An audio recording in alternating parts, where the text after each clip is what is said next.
hell, I've only seen one in my life. Let me explain a wee bit, right? Can I get something to explain watchmaking in general, or watches, right?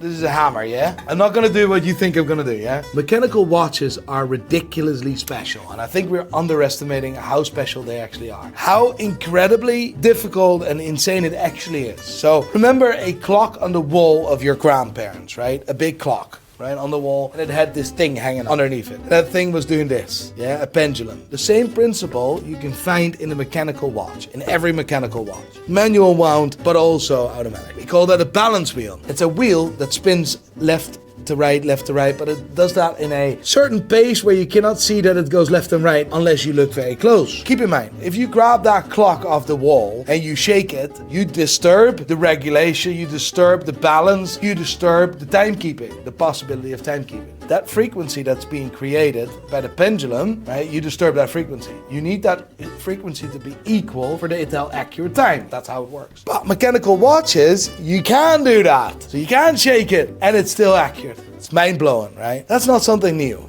But what you see in this watch, this is like every mechanical function ever created, including being able to accurately calculate the position of the moon and the stars. That's in this watch. So this whole technique with pendulum and all balance wheels, which is already quite high-tech, which we take for granted, this watch taking watchmaking to a level that no one has ever seen. And that is insane. The Sky Moon Tourbillon is one of the craziest watches in the world. This watch chimes the time mechanically. Remember that same clock I told you about the wall? If you had an expensive version of that clock, it would chime every hour. Right? We call that an hour repeater. This is a minute repeater. This chimes the time on the minute, accurate, mechanically. It's mind-blowing. Sorry for my language. It's also a perpetual calendar, so it accurately tells you the day, the month, the year, leap year, yes or no. It will tell you everything.